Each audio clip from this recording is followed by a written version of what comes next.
Shortly after we arrived at Graceland, I saw a lady talking to three Elvis tribute artists. She caught my eye because of the picture of Elvis on the back of her dress that ran from the shoulders down to the bottom of the otherwise black floor-length dress. While getting my picture with her, I found out that she was from Shreveport, Louisiana. She said that this was her 19th straight candlelight vigil because she started coming in 2000. Quick check of her math says that this was actually her 20th trip, but I didn't argue. She said that during one of these trips, she traveled in a black limousine with an ETA, that's Elvis tribute artist. She said they had two blowouts on the interstate.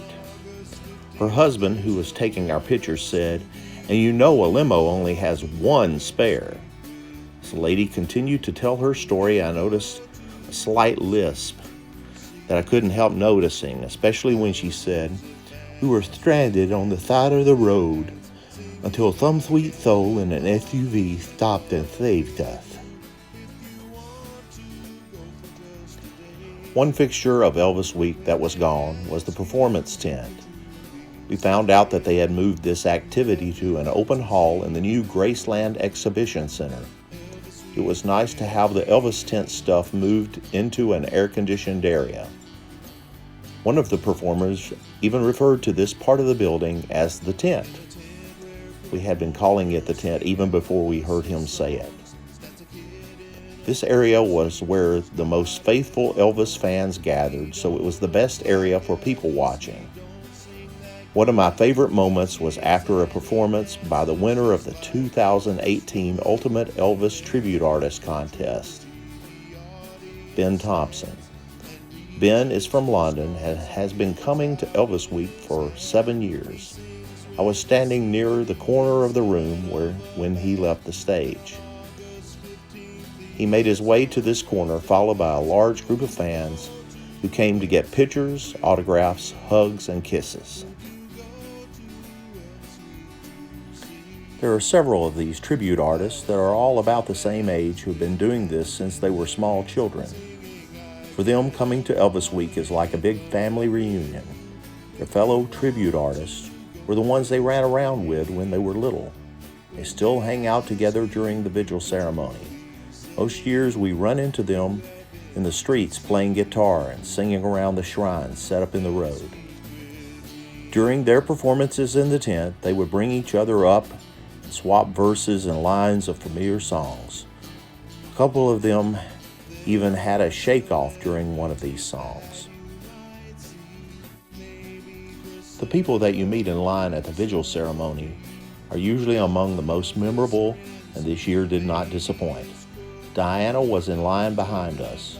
She was with a large group from Belgium that tried desperately to break line in front of us. This was Diana's first visit to Graceland, and she loved everything about Elvis Week. Liz was from Dublin and in line in front of us. She has lived in Connecticut for several years, but still identifies herself as being from Dublin. She seemed to have a better feel for what was going on. She brought a flag to place at the graveside. The most interesting person we met during the time in line was the security guard named Marlowe. I struck up a conversation with her when I saw she had something in her hand that I thought was an ice cream sandwich. It turned out to be a package of crackers. This was her first time working the candlelight vigil. She had questions for me. I think I prepared her for the vigil more than any training she had received beforehand. I leaned over and whispered to her, asking if she enjoyed the freak show. She smiled and laughed. When we were done with the vigil ceremony, Tina mentioned that she had never seen the new hotel at Graceland. I thought she needed to check out the lobby because some areas are decorated to resemble Graceland.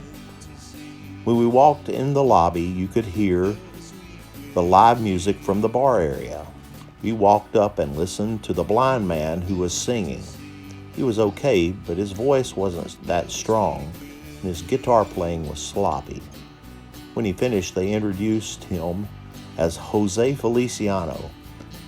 I didn't expect to see anyone like him there.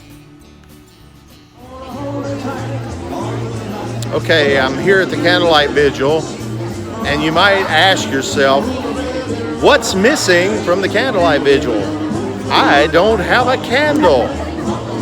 I have a fan, they're handing out fans, but no candles. I guess this is a fan vigil instead of a candlelight vigil. And I may have to set my fan on fire.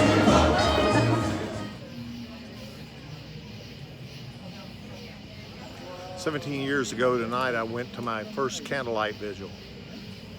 This marks the 18th year I've been in a row.